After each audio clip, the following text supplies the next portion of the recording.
할렐루야. 오늘 말씀을 통해 여러분의 삶 가운데 참된 제자로서 더욱 상승하시고 또 업그레이드 되는 그러한 복된 시간 되기를 주님의 이름으로 축복합니다. 여러분 가운데 함께 하기를 축복합니다. 오늘 말씀의 제목은 제자들의 부인, 어떤 의미인가?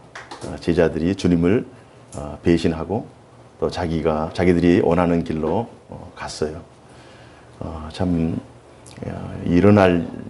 일어나지 않아야 될 일들이 오늘 본문에서 일어났습니다. 과연 이 본문을 대하는 우리들은 이 본문을 어떻게 이해해야 될 것인가?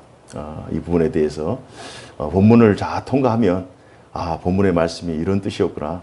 나 참된 제자로서의 삶이 이런 삶이구나 라고 하는 사실을 깨달을 수 있을 것입니다. 제자들이 3년 동안 예수님을 스승으로 모시고 따랐죠. 그 여정 가운데 상당히 많은 기쁨과 또 행복감, 또 하늘의 소망, 또 주님과 함께 동행하는 그 즐거움이 있었을 거예요. 물론 제자로서 주님을 따른다는 것이 결코 쉽지만은 않죠. 때로는 어려움도 있을 것이고 또 곤란함도 있을 것이고 늘 재정적인 그런 궁핍함도 있었을 것이고 또 늘 새로운 것을 도전하고 또 그런 기회를 갖기 때문에 늘 분주했을 거예요. 그러나 그 3년 동안의 그 긴 시간 동안 거의 대부분의 제자들은 주님을 따르고 또 주님만이 하나님의 아들이다, 또 메시아다 라고 하는 그러한 사실들을 어느 정도 확신하면서 기쁨으로 따라왔을 것입니다. 그런데 오늘 본문에 예수님의 수제자라고 자처하는 베드로가 예수님을 부인할 것이다 라고 하는 이 말씀을 예수님께서 하셔요. 그러자 베드로는 아닙니다. 내가 죽을지언정 내가 목숨을 담보로 하고 내 명예를 걸고 이 일은 결코 일어나지 않을 것입니다. 장담하죠. 그러나 결국 어떻게 됐습니까? 결국 베드로는 예수님을 부인하고 다른 모든 제자들, 예수님께서 십자가에 달려 돌아가시기 위해서 그 제사장의 하솔들에게 끌려갈 때 베드로뿐만 아니라 모든 제자들이 예수님을 버리고 그냥 도망가 버려요. 예수님을 부인해요. 난 모른다. 3번 예수님을 부인하는 그 내용을 우리가 복음서에서 확인할 수 있습니다. 절대 일어나면 안 될 일이 오늘 일어나고 있어요. 주님도 실망했을 것이고 제자들도 이 예수님을 부인한 이 사건을 나중에 보고 얼마나 후회했겠어요. 또 우리 본문을 읽는 독자도 좀 제대로 좀 하지 라는 그러한 생각을 아마 하고 읽었을 것입니다. 오늘날 우리 신자들의 상황은 어떠한가요? 그러면 예수님 당시 제자들은 예수님을 부인했어요. 3번이나 베드로는 부인했어요. 그렇다면 우리는 과연 이런 상황이 닥칠 때 우리는 어떤 행동을 할 것인가? 지금까지 믿음으로 잘 달려왔으니까 괜찮겠지. 나는 어떤 상황에서도 어떤 어려움 속에서도 주님을 붙잡고 왔으니까 나는 아마 끝까지 잘 달려갈 거야. 이렇게 생각하는 사람도 있을 것이고 어려운 상황이 앞으로 없으리라고는 그 누구도 장담할 수 없어요. 만약 그러한 상황이 발생한다면 우리들의 행동은 과연 어떤 행동을 해야 될까? 실제로 일제시대에 일본 군인들이 교회에 와서 신사참배를 강요합니다. 십자가를 내려놓고 그 위를 지나가게 하고 신앙을 부인하게 하고 그럴 때 순교를 하면서 신사참배를 거부한 사람이 있는가 하면 믿음이 있음에도 불구하고 믿음이 온전하지 못하고 믿음이 강하지 못하기 때문에 그냥 신사참배를 하면서 주님 불쌍히 여겨주십시오. 주님 용서하여 주십시오. 이런 마음으로 신사참배를 하고 그 다음에 자기의 과오를 회개하고 다시 하나님의 사람으로 하나님의 일을 감당하는 사람들이 참 많아요. 6.25 때는 어떻습니까?共産주의자들은 종교는 아편이라고 그래요. 그래서 종교를 가지고 있는 사람들을 학살하고 죽여요. 그래서 종교를 버리게끔 강요를 합니다. 포기하게끔 강요를 해요. 그 순간 나는 예수를 믿어요. 그러면 총살을 당하거나 죽게 되고 혹은 핍박을 당하게 됩니다. 고문을 당하게 돼요. 그런 상황 속에서 아닙니다. 나는 목에 칼이 들어와도 나는 예수님을 버릴 수 없습니다. 나는 내가 죽어도 내 몸이 핍박을 당하고 고난을 당하고 고문을 당해도 나는 끝까지 예수님을 따르겠습니다. 이렇게 호언장담할 수 있는 사람이 과연 얼마나 될까요? 오늘 제자들의 상황을 보면 12명 중에 1명은 예수님을 팔아버렸고 예수님의 수제자라고 하는 이 베드로뿐만 아니라 다른 제자들도 나는 절대 예수님을 팔지 않겠습니다. 이게 베드로가 얘기하니까 다른 제자들도 다 같이 그렇게 동조했지만 11명 중에 11명이 다 예수님을 떠나버리는. 그래서 우리가 과연 우리의 신앙을 호언장담할 수 있겠는가? 오늘 본문만 보면 그래요. 오늘 본문의 상황만 보면. 제자들의 부인, 사실 이 장면만 봐서는 예수님의 교육이 실패했어요. 3년의 교육이 헛수고예요. 하나님의 구속사가 거의 실패로 끝나는 것 아닌가라고 하는 그런 굉장히 낙심적인 그런 본문입니다. 하지만 제자들의 삶을 오늘 이 복음서에서만 끝나는 것이 아니잖아요. 제자들의 삶이 이 복음서, 마태, 마가, 누가, 요한 이 복음서에만 끝나는 것이 아니라 제자들의 삶은 사도행전에도 이어지고 서신서까지 이어져요. 그래서 성경을 이 단면으로 보거나 어떤 장면으로 보지 말고 전체 성경에서 제자들의 삶을 보면 이건 역시 성수로 나아가는 과정이다. 과정이다. 성숙으로 나아가는 그 과정 가운데 때로는 넘어지고 때로는 과오를 범하고 때로는 실패하고 때로는 실수할 수 있다. 제자들의 현재 모습은 실패한 것처럼 보이지만 성경을 전체적으로 볼 때는 이것도 하나의 과정이라고 하는 사실을 우리는 발견할 수 있습니다. 야곱의 삶이 어때요? 야곱은 속이는 자였어요. 그러나 나중에는 신실하게 하나님을 신뢰합니다. 삼손은 어때요? 삼손은 하나님께서 무한한 능력을, 다른 사람이 갖지 못한 초능력을 자기가 부여받았음에도 불구하고 그것을 사사로이 사적으로 그것을 유용합니다. 그래서 그 힘이 다 소멸해버려요. 그러나 나중에 다시 하나님 앞에 은혜를 구하고 다시 하나님 앞에 엎드려서 하나님 앞에 온전히 자신의 삶으로 생명으로 헌신하는 것들을 확인할 수 있습니다. 제자들도 마찬가지. 지금은 예수님을 부인하는 것처럼 보이지만 그러나 나중에 다시 돌이키고 예수님을 따르는 그런 복음의 전령으로 사역하게 됩니다. 바울도 마찬가지잖아요. 바울이 언제부터 교회를 세우고 복음의 전도자로 이방인의 사도로 활동했나요? 그 활동 이전에 바울은 제사장 무리에 속해서 산헤드린 공회에 공문을 받아가지고 교회를 파괴하고 믿는 신자들을 다 잡아서 옥에 쳐놓고 사형시키는, 그래서 스테판도 죽여버리잖아요. 그러한 일의 앞잡이였어요. 그러나 나중에 돌이켜서 하나님의 복음을 전하는 그러한 복음의 선두주자로 신약성경 27권 중에 14권을 기록하는 그런 놀라운 역할을 감당합니다. 그래서 우리가 성경을 읽을 때 어느 한 부분, 부모가 자녀들을 양육하는데 화를 내는 그 부분만을 생각하면서, 부모는 무서운 분, 엄마 아빠는 늘 화를 내는 분, 이것이 아니잖아요. 전체를 봤을 때 왜 그 상황에 화를 낼 수밖에 없는가? 왜 그 상황에 이렇게 예수님을 부인할 수밖에 없는가? 이게 전체적인 그 관점으로 성경을 읽어야 합니다.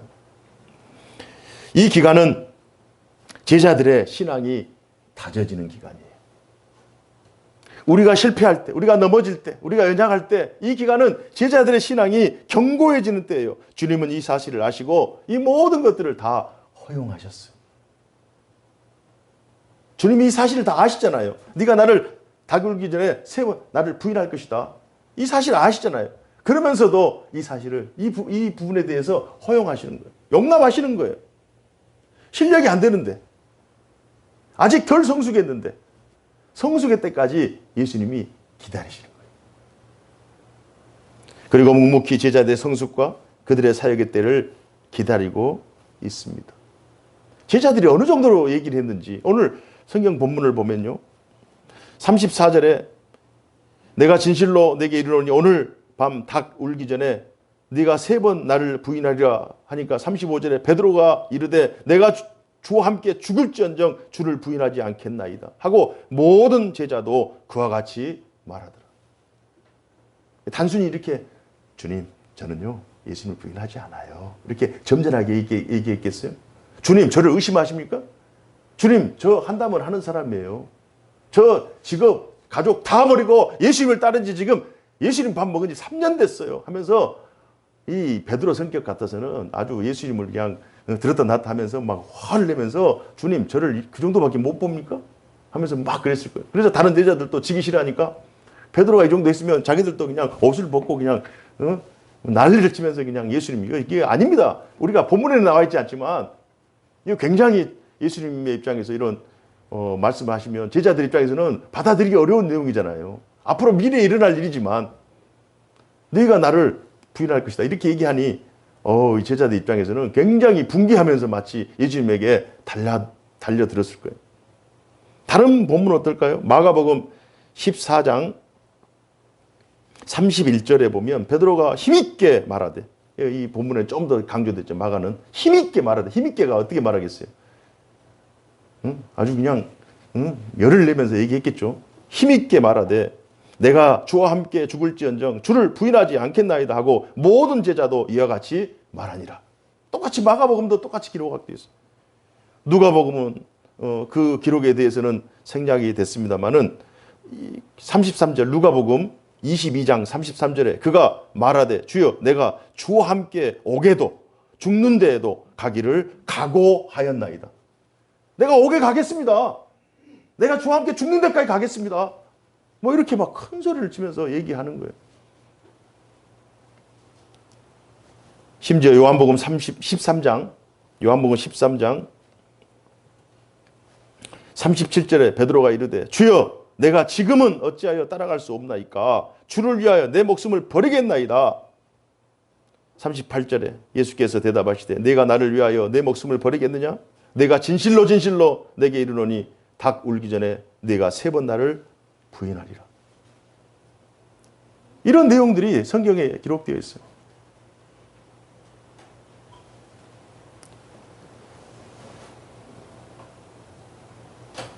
제자들이 지금 이렇게 나는 예수님 부인하지 않겠습니다. 예수님 따르겠습니다. 이렇게 막 강조하잖아요.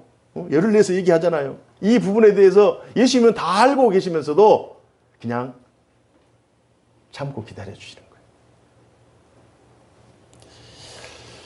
왜 예수님께서 참고 기다리시느냐? 예수님께서 그러면서 한 말씀을 툭 던지셔요. 이 말씀이 오늘 본문에서 가장 중요한 말씀이라고 저는 생각합니다. 한 말씀을 툭 던지셔요. 너희들이 지금 너희의 의지로 인간적인 그 열심으로 또 인간적인 나에 대한 사랑으로 너희들 이렇게 얘기하지만 너희들은 아직 안 돼. 그러나 내가 기다려줘. 그러면서 한마디를 툭 던지는데 34절 오늘 본문 34절입니다. 다 같이 한번 읽어보실까요? 34절 시작. 예수께서 이르시되 내가 진실로 네게 이르노니 오늘 밤 닭 울기 전에 네가 3번 나를 부인하리라. 오늘 밤 닭 울기 전에 3번 나를 부인하겠다. 닭 울기 전에. 히브리인, 예수님이 히브리인이잖아요. 이스라엘 백성 히브리. 히브리적인 사고에서는 이 닭이라고 하는 것이 굉장히 중요한 개체가 되는데요. 이 닭이라고 하는 것은 어둠과 빛을 구분짓는 개체예요. 그래서 닭이 오기 전에는 어둠의 때예요. 어둠의 시간이에요. 그러니까 닭이 울면서 이제 빛의 시간이 있다는 거예요. 전에는 진리로 감추어졌던 그 어둠의 시간들, 진리가 진리로 역사하지 못하는 그 순간들을 닭이 울면서 그 어둠의 시간은 물러가고 이제는 진리의 시간, 빛의 시간, 생명의 시간이 이제 바꿔지는 그런 전환의 개체가 바로 닭이라고 하는 사실. 이게 닭이 울기 전에는 네가 눈이 가려졌어. 진리를 분별하지 못해서 네가 열심으로는 나를 따른다고 하지만 진리에 진정한 헌신이 되어 있지 않는 상태이기 때문에 너의 수준이 아직 미비하다.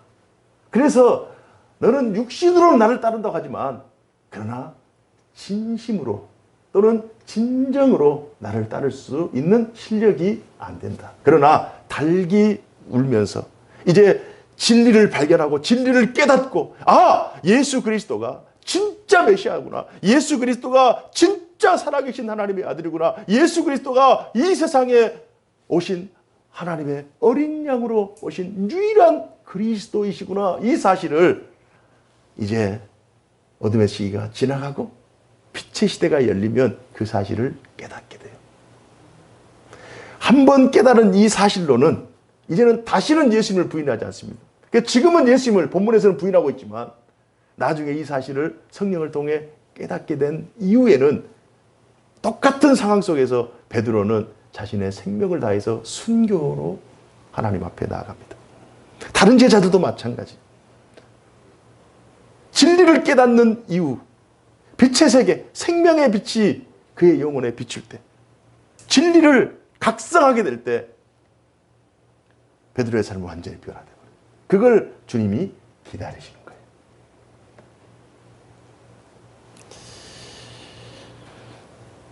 마태복음 26장 33절 베드로가 대답하여 이르시되 모두 주를 버릴지라도 나는 결코 버리지 않겠나이다. 저는 이 베드로의 고백이 진심이었다고 생각해요. 그러나 실력이 안 돼요. 수준이 안 된다. 초등학교 다니는 어린아이가 엄마 오늘은 내가 엄마를 위해서 요리를 하겠어요. 칼 주세요. 해가지고 이게 자꾸 막 한다면 이게 실력이 안 돼가지고 되겠냔 말이에요. 이게 의지는 있어요.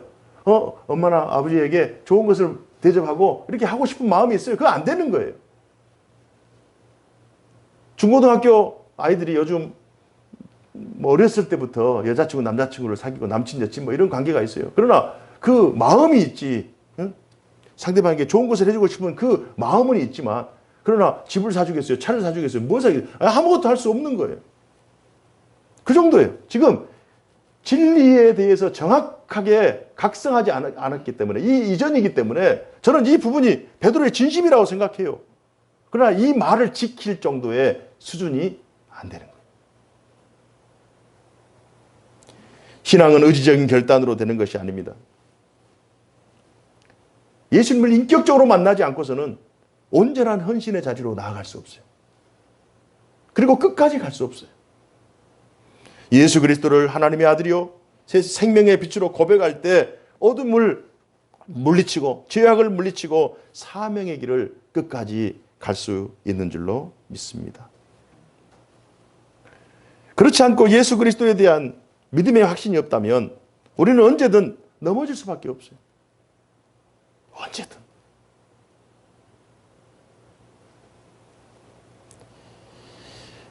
요한복음 13장 37절에 보면요. 베드로가 이르되 주여 내가 지금은 어찌하여 따라갈 수 없나이까 주를 위하여 내 목숨을 버리겠나이다. 그러니까 주님이 안 된다 하니까 주님이 끝까지 올 수 없다고 하니까 내가 지금은 왜 주님을 못 따라갑니까? 요한복음 제일 나중에 기록한 복음서잖아요. 요한이 아마 베드로의 이 심정을 정확하게 표현해낸 것. 다른 복음서에서는 이 내용이 없어요. 지금은 왜 못 따라? 지금은 실력이 안 되니까 못 따라. 지금은 온전한 믿음이 없으니까 못 따라가는 거예요. 어둠의 시기를 지나고 광명의 빛을 확인했을 때, 또한 영적 깨달음과 각성을 통해서 예수 그리스도를 인격적으로 만났을 때 그 이후에 진정한 헌신과 사명의 길을 갈 수 있는 거예요. 주님의 제자들의 삶은 개인의 어떤 결단이나 의지력의 문제가 아니었어요. 결국 믿음의 문제였습니다. 결국 믿음의 문제였어요. 믿음의 사이클은 보통 이렇게 돌아가죠. 예수님이 하나님의 말씀이 임하고 그 말씀을 받아요. 그러나 그 말씀이 온전히 우리의 삶 속에서 역사해야 되는데 그 역사하심이 좀 무뎌져 가지고 결국 무너져요. 그러니까 그럼 무너지면 다시 주여 도와주십시오 하고 다시 주님 앞에 돌아와서 도움을 구하죠. 그러면 하나님께서 또 은혜를 베푸시고 다시 일으켜 세웁니다. 한동안 또 잘하다가 또 넘어져요. 그러면 또 은혜를 주시고 또 이렇게 세우시고 이렇게 다시 회복시켜요. 또 넘어져. 이게 계속 반복되는 거예요. 계속 반복. 그러면서 점차 신앙이 성숙으로 나아갑니다. 그러니까 주님이 그 모든 성장 주기를 다 주님이 아시고 기다려 주시는 거예요. 신자의 다짐, 신자의 깨짐, 그리고 주님의 용납하심. 그러니까 다짐, 깨짐, 용납, 다짐, 깨짐, 용납. 이러면서 계속 신앙의 사이클이 돌아가는 거예요. 그래서 깨지는 순간, 다짐한 순간은 아주 위대해 보이잖아요. 주님, 제가 끝까지 가겠습니다. 제가 할 수 있습니다. 제가 헌신하겠습니다. 올해부터는 잘하겠습니다. 올해부터는 우리 가정을 세우겠습니다. 말씀으로 자녀들 양육하겠습니다. 올해부터는 예배 승리하겠습니다. 올해부터는 말씀으로 전도하겠습니다. 뭐 이게 다짐을 하잖아요. 그러나 다짐할 때는 정말 멋있잖아요. 그러나 나중에는 그것이 깨져요. 그것도 안 지켜져. 계속 안 지켜져. 이것도 못하겠고 저것도 못하겠고 상황이 막 어려운 상황이 닥치니까 이게 깨져. 그래서 깨지는 그 순간만을 보면서 너희는 신적 없다. 너희는 안 된다. 이렇게 평가해서는 안 돼요. 그래서 이 깨지는 순간은 어떤 순간이냐. 이 기간 동안은 신자들이 질문하는 시간이에요. 질문하는 시간. 주님, 왜 나는 안 되죠? 왜 저는 주님을 따를 수 없나요? 어찌 지금은 주님을 따를 수 없나요? 왜 저는 이 문제를 극복할 수 없나요? 왜 저는 이 문제 앞에서 이렇게 연약해질 수밖에 없나요? 왜 저는 이렇게 승리할 수 없나요? 라고 하면서 늘 질문을 하게 돼요. 그리고 나서 기도하게 돼요. 그러면 그 기도를 주님이 들으시고 다시 에너지를 주시고 다시 기회를 주시고 다시 회복을 시켜줘요. 그러면서 계속 이렇게 지나가지만 업되고 하면서 점진적인 성화가 이루어지는 거예요. 그래서 베드로의 이 깨짐이 전체 성경으로 봤을 때는 이 깨짐이 없이는 다시 회복이 없어요. 이 순간이 있었기 때문에 이게 인간의 힘으로는 안 되는구나. 내 의지나 내 결단으로 신앙생활 하는 것이 아니구나. 진리를 깨닫고 진리를 붙잡고 온전한 믿음으로만 주님의 길을 또 주님을 따르는 제자의 삶을 살 수 있구나. 이 결단을 할 때 온전한 제자의 삶을 살게 되는 줄로 믿습니다. 예, 오늘 이 사건 속에서 제자들의 부인 어떤 의미인가?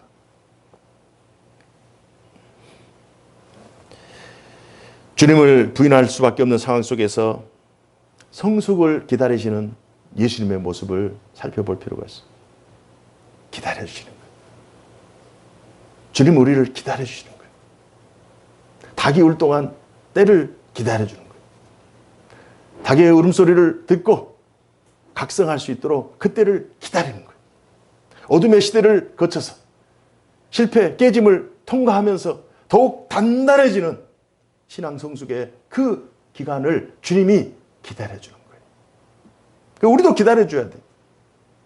신자들도 기다려줘야 돼요. 교회도 기다려줘야 되고 자녀들도 기다려줘야 되고 다 기다려줘야 돼요. 깨지는 그 순간은 처참한 순간이잖아요. 그 순간을 보고 그 사람을 문제 삼기보다 오히려 사랑으로 덮어주고 기다려줘요. 제자들의 믿음이 더욱 성숙하고 단단해지기까지 달기우기까지 기다리시는 주님의 마음을 우리가 이해할 필요가 있어요. 이때 깨어진 그 자리에서 제자들이 주님을 떠나고 나서 얼마나 자신들이 후회했겠어요. 그때 누가 역사하시냐? 성령께서 역사하시죠. 성령께서 역사하시죠. 성령께서 그 영혼을 만지시는 거예요. 사랑하는 여러분, 신자의 삶이 어떤 사람은 스데반과 같은 삶을 살아가는 사람이 있을 거예요. 그냥 믿고 나서 그냥 거침없이 순교 자리로 나아가서 그냥 믿는 대로 그냥 살아가는 사람이 있을 거예요. 그런 부류도 있어요. 그러나 베드로 같은 사람들이 대부분의 사람들이에요. 깨어지고 무너지고 그러나 다시 회복하고 다시 깨어지고 다시 회복하고 이러면서 주님의 길을 따르는 스데반과 같은 삶을 살아가는 사람들도 은혜의 삶이요. 베드로와 같은 삶을 살아가는 사람들도 은혜의 삶이에요. 중요한 사실은 우리들은 지금 구속 역사의 시간, 우리의 서 있는 자리는 닭 울기 이전의 자리예요? 아니면 닭 운 이후의 자리예요? 우리의 자리는 지금 닭이 운 다음의 자리. 진리를 우리가 다 깨달았잖아요. 지금 베드로가 서 있는 자리는 예수님이 진짜 메시아인가? 예수님이 진짜 하나님의 아들인가? 어려운 푸시는 알고 있지만 확신이 없어요. 그렇기 때문에 부인했겠잖아요. 그러나 확신한 다음에는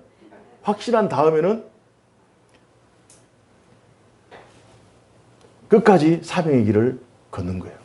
시간대로 봐서는, 구속 역사의 시간대로 봐서는 우리는 이미 하나님의 구원 계획을 알고 있고 예수 그리스도의 십자가, 예수님의 죽음, 예수님의 부활까지, 교회 시대를 통해서 은혜 시대까지 지금 우리의 시간대로 봐서는 우리는 닭 울기 운 다음 한참 후의 일까지 우리는 그 시간대에 서 있어요. 구속 역사의 시간대로는 그래요.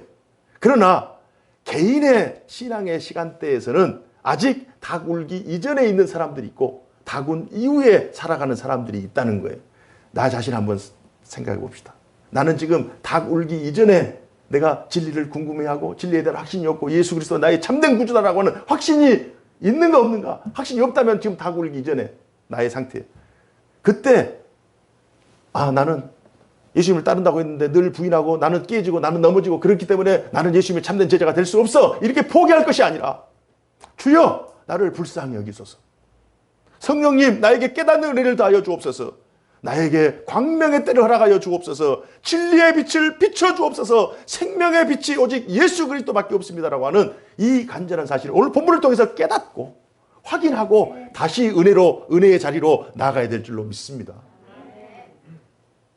그래서 구속 역사의 시간대로는 이미 우리는 닭 운 지 한참 지금 지났어요. 2000년 전에 닭이 울었어요.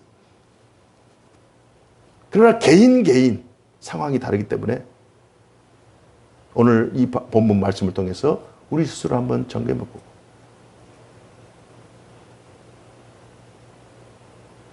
그러나 많은 경우 여러분과 저는 정말 어려운 상황 속에서도 예수님을 붙잡고 예수님을 따르고 예수님을 신앙하면서 지금까지 달려왔어요.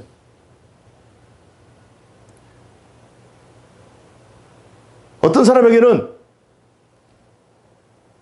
생명을 담보로 하는 사나 죽으냐, 이게 실제적으로 육체적으로 죽는 문제, 이것이 어떻게 보면 이 칼이 들어오고 또 뭐 생명을 죽고 살고 이것이 큰 순교의 그 가늠대가 될 수도 있겠지만 어떤 사람에게는 정말 자신이 가지고 있는 두 렙돈을 주님 앞에 드리면서 정말 이 물질로 하나님 앞에 헌신하는 것, 시간으로 하나님 앞에 헌신하는 것, 재능으로 헌신하는 것, 이것이 생명을 드리는 것보다 더 소중하게 생각되는 사람이 있어요. 정말 시간을 쪼개고 아끼고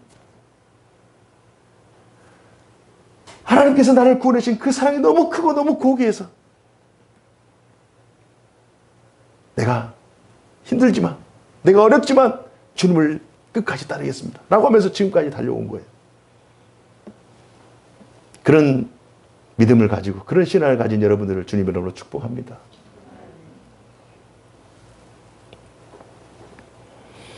이제 우리들의 의지적인 결단이 필요합니다. 의지적인 결단은 자유의지예요. 신앙에는 신분과 수준의 구원이 있어요. 신분의 구원은 우리의 힘으로 어떻게 할 수 없어요. 전에는 죄인이었는데 이제는 구원받은 하나님의 백성이 됐잖아요. 이건 예수님이 우리를 위하여 구속 역사를 펼쳐주실 때 십자가 은혜를 베풀어 주실 때만 가능해요. 구원해 주실 때만 신분의 구원이 일어나는 거예요. 우리의 힘으로 할 수가 없어요. 신분의 구원. 신분의 구원은 하나님의 은혜, 하나님의 선택받은 하나님의 백성들에게 주어지는 특권이에요. 축복이에요.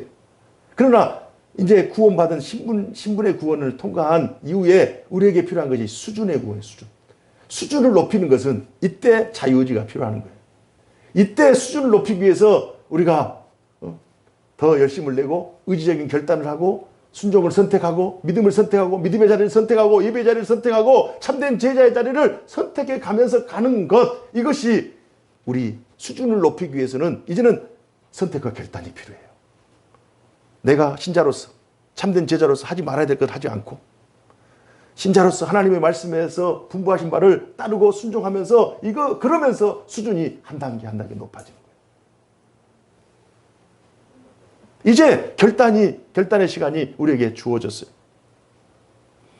나는 주님의 잔을 마시고 주님의 길을 따르는 참된 제자로 성장하고 성숙하고 있는가? 아니면 주님을 부인하는 미성숙한 베드로로 지금 남아있는가?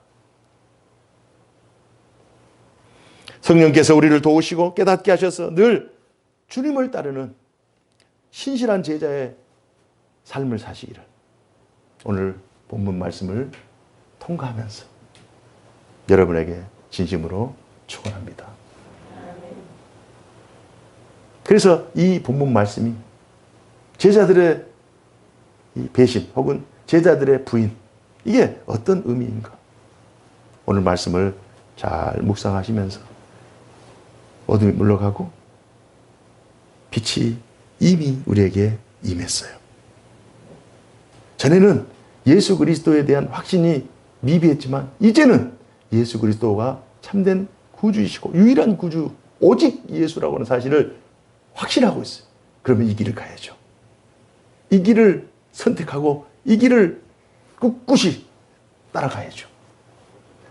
그래서 복음서에 나와 있는, 마태복음에 나와 있고 누가 요한의 복음에 나와 있는 이 베드로의 모습이 아니라 사도행전에 나와 있는 베드로의 모습, 서신서에 나와 있는 베드로의 모습으로 성장하고 성숙하기를 주님 이름으로 축복합니다. 기도하겠습니다.